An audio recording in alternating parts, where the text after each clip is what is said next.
नमस्कार दोस्तों, मैं आप लोगों का ट्रेडिंग मार्केट चैनल में हार्दिक अभिनंदन करता हूं। आज का जो टॉपिक है वो टॉपिक है शेयर मार्केट क्या है।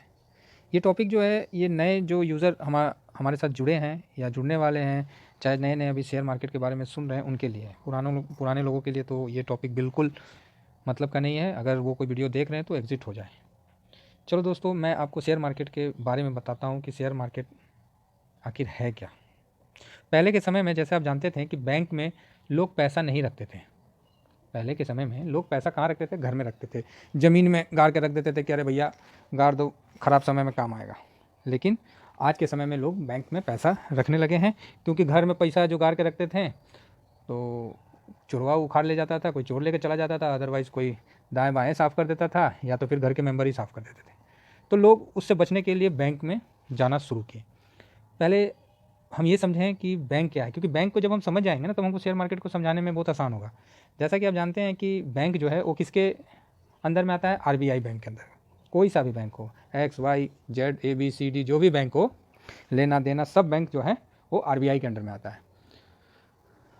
कोई भी ट्रांजेक्शन, कोई भी उसका जो भी ग्रोथ है नहीं है, सब आरबीआई उसका देख रेख करता है, और हम बैंक के अंदर में अपना पैसा को हम सेव करते हैं। उदाहरण के लिए मान लीजिए हम एक्स बैंक में गए और उसका दुआरी पे जाकर 2 लाख रुपया रख दिए। अब बोले भैया हमारा जमा हो गया पैसा, तो क्या आप बता सकते हैं कि वो बैंक में जमा हो गया? आप भी बोलोगे कि वो पागल है क्या, गेट पे 2 लाख रुपये रखने से पैसा कैसे जमा हो जाएगा? बस यही पॉइंट आप ध्यान रखिए। तो उसके लिए आप क्या करते हैं कि किसी भी बैंक में जाते हो, मान लीजिए एक्स बैंक में चले गए, तो बैंक एक्स आपसे नहीं ना डायरेक्ट डील करेगा। उसको डील करने के लिए उसका एक काउंटर बना रहता है, 1 2 3 4 5 6 7 8 जो भी है उनका काउंटर बना रहता है। उस पर जाके आप बोलते हैं कि भैया इस बैंक में हमको पैसा जमा करना है। तो वो जो कर्मचारी है वो क्या करता है, एक फॉर्म देता है, बोलता है भैया इसको भर के आप मेरे को दे दो, मैं आपका अकाउंट खोल दूंगा, 2 दिन के अंदर अकाउंट हो जाएगा और आप पैसा उसमें जमा कर सकते हो। ठीक है, आप 2 दिन में जाते हो, अपना 2 लाख जो गेट पे रखने का सोच रहे थे उसको गेट पे ना रख के अपने अकाउंट में आप जमा कर देते हो। इसमें तो किसी को कोई शंका नहीं है, बिल्कुल सही है। आपने एक्स बैंक में जमा किया है, ना कि वो 5 नंबर वाले काउंटर पे भैया को जमा किया है। आपको 5 नंबर वाले काउंटर से कोई मतलब नहीं, आपने एक्स बैंक में जमा किया और आप बिल्कुल आराम से घर आके सो जाते हो। ठीक है, सो जाते हो भैया, पैसा अब सेफ़ है, अब वहाँ से चोरी नहीं होगा, कुछ गड़बड़ नहीं होगा, जब हम चाहेंगे तब निकाल लेंगे। ठीक है, लेकिन ये पहले जो लोग थे वो इस चीज़ को नहीं समझते थे। इसके बारे में आपको जानकारी मिला, आप समझें, देखें, सुने, तभी तो आप जाके आज पैसा उसमें रख रहे हैं और निश्चिंत से सो रहे हैं घर में। ठीक इसी प्रकार अब मैं आपको शेयर मार्केट की तरफ ले जाता हूँ। शेयर मार्केट सबसे पहले है भैया, शेयर मार्केट होता क्या, शेयर मार्केट है क्या?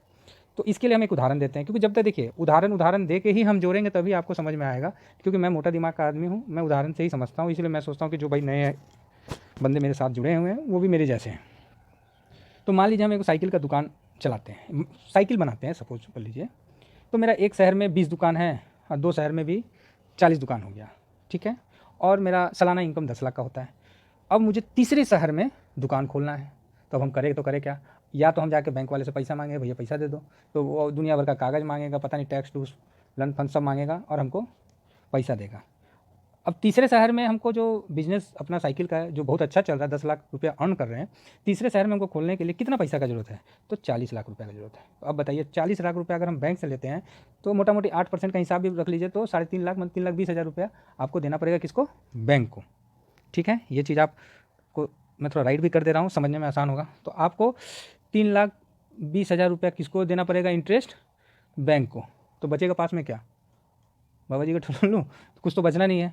आपका 10 लाख का इनकम है, 3.5 लाख रुपया और आप उधर देने का है। इसलिए जो बिजनेसमैन है वो क्या बैंक से लोन नहीं लेते हैं। ठीक है, वो बैंक से लोन नहीं लेते हैं, तो उसको शेयर मार्केट में लाते हैं। तो शेयर मार्केट में कैसे लाते हैं, तो इस बारे में मैं आपको बताता हूँ कि शेयर मार्केट में कैसे लाते हैं। मान लीजिए मेरा जो है 2 जगह तो चल रहा है, दुनिया जान रही है कि 2 शहर में इनका साइकिल का बहुत अच्छा दुकान उकान है और साइकिल बनाते हुए खूब बढ़िया चल रहा है। 2 शहर में तो है, तीसरा शहर में 40 लाख रुपये चाहिए। तो ठीक है, मैंने बोला कि ठीक है भैया, मैंने अपने दोस्त से बोला, अपने साथी से बोला, जिससे भी बोला, बिजनेस रिलेटेड जो फ्रेंड होते हैं उनसे बोला कि भैया मैं अपने शेयर का जो मतलब मेरा जो कुल रेवेन्यू, मतलब कुल जो मेरा इनकम है, सॉरी कुल मेरा जितना पैसा है, मतलब जितना 20 जगह दुकान का जो कीमत है उसका हम 20% आपको 40 लाख रुपये में दे देते हैं। ठीक है, तो एक बंदा तैयार हो गया, बोला ठीक है भैया 40 लाख में दे दो तुम। तो मैंने उसको 40 लाख में उससे अपना 20% हिस्सा देकर 40 लाख रुपया ले लिया और तीसरे शहर में अपना बिजनेस शुरू कर दिया। जो है तीसरा शहर में, तीसरा लिखा गया मेरे से, सॉरी, तीसरे शहर में मैंने अपना बिज़नेस शुरू कर दिया, ठीक है। अब मेरे को उससे भी बेनिफिट होने लगा, समझ में आई बात। तो कैसे मैंने अपना शेयर को किया वो मैं बाद में बताऊंगा। मैंने 20% दे के 40 लाख रुपया ले लिया, मतलब मेरा कितना का हो गया बैठे बैठे, मेरा जो हो गया, लिखा कहाँ गया पेंसिल, मेरा जो कितना का हो गया वो चीज़ मैं आपको बताना चाहूँगा कि 20% 40 का हो गया तो 80% कितना का हो गया, तो 1,60,000 का। तो टोटल मेरा कितना का हो गया भैया रेवेन्यू, 200 लाख का हो गया, ठीक है, 200 लाख का हो गया, बहुत अच्छी बात है। अब क्या किया, जो ये 20% वाला बंदा था उसने 2 साल होल्ड किया और उसको बेच दिया कितना, 70 लाख पे। शाबाश भाई, सही है, 2 साल देखा कि बिजनेस चल रहा है, सब ठीक ही है, तो उसने उसको बेच दिया कितना पे, 20% को 70 लाख पे, ठीक है। तो उसने 20% को बेच दिया 70 लाख पे, बहुत अच्छी बात है। तो उसने तो अपना डबल तो नहीं हुआ, लेकिन डबल के मुताबिक कमा लिया अपना। और जो मेरा 80% था उसका वैल्यू कितना हो गया, जो 20% का 70 हो गया, तो 80 का 2,80,000 हो गया, ठीक है। तो टोटल मेरा कितना हो गया, 350 हो गया। बात समझ में आ रही है।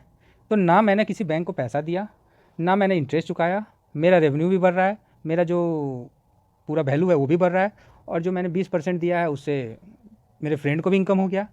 तो ये जो पूरा गेम है इसी को बोलते हैं शेयर मार्केट का गेम। अब मैं शेयर मार्केट पे आता हूँ, ठीक है, कि अब शेयर मार्केट है क्या।